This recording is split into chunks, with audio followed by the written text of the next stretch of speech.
Medicover తో మీ మాతృత్వ కలలను సాకారం చేసుకోండి. ఇప్పుడు IOI పై 50%, IVF పై 20,000 తగ్గింపు మరియు పొందండి ఉచిత కన్సల్టేషన్ తో పాటు ఫ్రీ అల్ట్రాసౌండ్ స్కానింగ్. అన్నదాతలకు అందించే రైతు భరోసా పథకంపై రాజకీయ దుమారం రేగుతోంది. ఎన్నికల సమయంలో కాంగ్రెస్ ఇచ్చిన హామీని బీఆర్ఎస్, బీజేపీ గుర్తు చేస్తున్నాయి. అక్షరాల రైతులపై కాంగ్రెస్ ది మోసపూరిత వైఖరినని విమర్శిస్తున్నాయి. తెలంగాణలో జనవరి 26న అమలు చేయనున్న రైతు భరోసాపై రాజకీయ రగడ రాజుకుంది. అన్నదాతలను కాంగ్రెస్ మోసం చేసిందని మాజీ మంత్రి బీఆర్ఎస్ వర్కింగ్ ప్రెసిడెంట్ కేటీఆర్ విమర్శించారు. రైతు భరోసా సాయాన్ని 15,000 అని చెప్పి 12,000 అని ప్రకటించడాన్ని తప్పుబట్టారు. ఇది ముమ్మాటికి రైతులను మోసం చేయడమేనన్నారు. ఓట్ల కోసం తప్పుడు హామీలిచ్చిన కాంగ్రెస్ ను రైతులు క్షమించారని విమర్శించారు. తెలంగాణ ప్రజలకు కష్టం వస్తే వెంటనే వస్తానన్న రాహుల్ గాంధీ ఎక్కడా అని ప్రశ్నించారు కేటీఆర్. 15,000 రూపాయలు ఇస్తాం ఎకరానికని చెప్పి ఇవాళ 12,000కే కుదించి సంబురాలు చేయమంటున్న రేవంత్ రెడ్డి ప్రభుత్వం ఖచ్చితంగా తెలంగాణ ప్రజానీకాన్ని, తెలంగాణ రైతాంగానికి తీరని ద్రోహం చేస్తున్నది, తీరని అన్యాయం చేస్తున్నది. నిజంగా చెప్పాలంటే మోసం అనే పదం కాంగ్రెస్ పార్టీకి సంబంధించినంత వరకు చాలా చిన్న పదం. దగా, నయవంచన, ఈ పదాలు కూడా నిజంగా చెప్పాలంటే సరిపోదు. డిక్షనరీలో కొత్త పదాలు ఎతకాలి వీళ్ళు చేసిన ఈ ద్రోహానికి. అందుకే ఇది ఒక చీకటి అధ్యాయంగా మిగిలిపోతుంది. మరోవైపు కేటీఆర్ వ్యాఖ్యలకు ఉప ముఖ్యమంత్రి భట్టి విక్రమార్క కౌంటర్ ఇచ్చారు.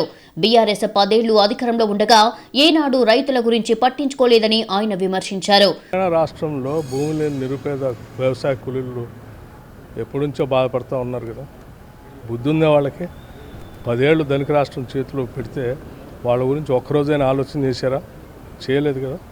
ఈరోజు మేము చాలా గర్వంగా, సగౌరవంగా ఆ భూములోని వ్యవసాయ కూలీలు కూడా ఆత్మగౌరవంతో బతికే విధంగా ఇందిరమ్మ ఆత్మీయ భరోసా అనేటువంటి కార్యక్రమాన్ని 12,000 సంవత్సరానికి ప్రతి కుటుంబానికి, వ్యవసాయ కూలీల కుటుంబానికి ఇవ్వబోతా ఉన్నాం.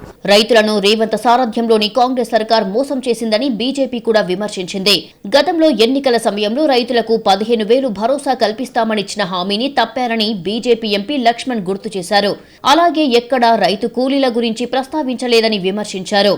భూమి ఉన్న రైతులతో పాటు కౌలు రైతులకు 15,000, భూమి లేని రైతు కూలీలకు 12,000 ఇస్తామని హామీనిచ్చింది. అవన్నీ హామీలు అటకెక్కించి వాళ్ళ 12,000 వాళ్ళ కౌలు రైతుల ఊసే ఆ క్యాబినెట్లో ప్రస్తావన లేదు. మరి ఈ రకంగా 2 సీజన్లు ఎగ్గొట్టి ఇప్పుడు మొన్నటి వరకు సంక్రాంతి అన్నారు, ఇప్పుడేమో జనవరి 26. మరి ఆ రకంగా మరి ఈయన రేవంత్ రెడ్డి గారు ఏ రకంగా వారు హామీలను మరి విస్మరిస్తున్నారో తెలంగాణ రైతులు ఇవాళ గమనిస్తా ఉన్నారు. మొత్తంగా ఇందిరమ్మ ఆత్మీయ భరోసా పేరుతో తెలంగాణ సర్కార్ అమలు చేయాలి అనుకున్న పథకంపై ఆదిలోనే విమర్శలు వస్తున్నాయి.